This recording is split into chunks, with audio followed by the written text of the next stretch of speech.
12.5. In changing the state of a gas adiabatically from an equilibrium state A to another equilibrium state B, an amount of work equal to 22.3 joule is done on the system.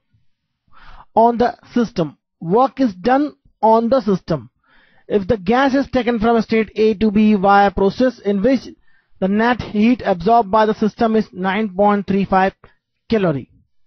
How much is the net work done by the system in the latter case?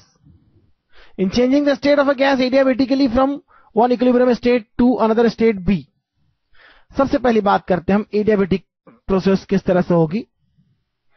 अगर हम किसी एक state की बात करें A B और किसी state की बात करें बी, यदि आप यहां से यहां एडियाबेटिकली आते हैं तो क्या होता है? फर्स्ट लॉ यूज करेंगे हम, फर्स्ट लॉ ऑफ थर्मोडायनामिक्स लिखेंगे आप, जिसका मतलब है Q is equal to delta U plus W। Q is equal to delta U plus W. Adiabatically, A to B, for process A to B, Q is 0 because it is adiabatic process. Process अगर adiabatic है तो Q की value हो जाएगी 0। साफ देख रहे हैं यहां पर डेल्टा U क्या हो जाएगा? डेल्टा U हो जाएगा माइनस द W। अब हम फर्स्ट स्टेट में एक और बात देख रहे हैं। फर्स्ट प्रोसेस जब हुआ था एडियाबेटिकली, जो हमने प्रोसेस किया था, an amount of work equal to 22.3 joule is done on the system. इसका मतलब क्या हुआ? वर्क एक्सटर्नल जो था वह 22.3 था पॉजिटिव, तो वर्क बाय गैस हो जाएगा माइनस 22.3 जूल, क्योंकि external work 22.3 on the system था।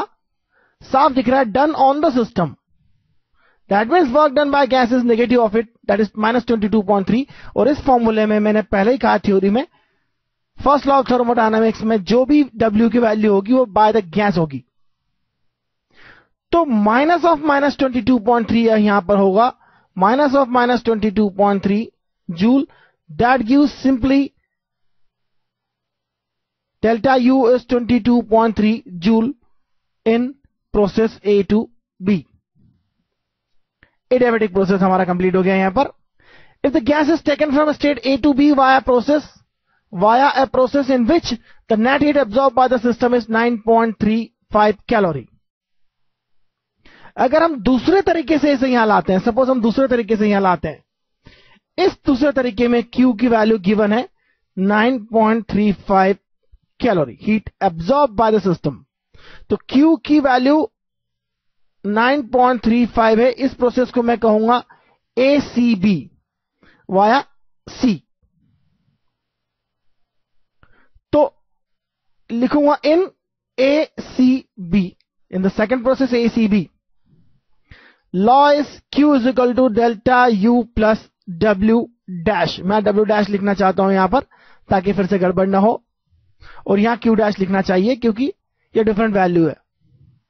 अब कैलोरी को मुझे जूल में कन्वर्ट करना चाहिए 4.19 से मल्टीप्लाई करके। तो देखिए जूल में क्या होगा, यह होगा 39.2 जूल, और इसकी वैल्यू पॉजिटिव होगी क्योंकि सिस्टम एब्जॉर्ब कर रहा है, तो Q पॉजिटिव हो गया। अब यहां पर Q डैश लिखेंगे 39.2 joule, delta U A to B, process चाहे दुनिया के किसी भी तरह से हो, किसी भी रास्ते से आप A से B तक जाएंगे, डेल्टा U हमेशा सेम होगा, क्योंकि delta U change in internal energy coordinate function है, पाथ फंक्शन नहीं है। और यह बात थर्मोडायनामिक्स में सबसे ज्यादा इंपॉर्टेंट है।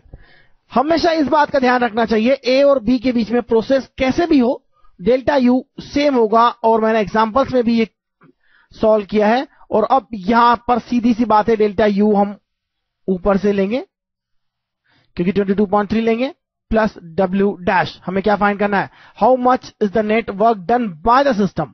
Obviously W dash is the work done by the system है, नॉट ऑन द सिस्टम, क्योंकि फॉर्मूले में जो W डैश होता है work done by the system और द गैस ही लिया जाता है। तो W डैश की वैल्यू क्या होगी? और आंसर क्या होगा? 39.2 minus 22.3, that is 16.9 joule. That is the same as in NCERT book.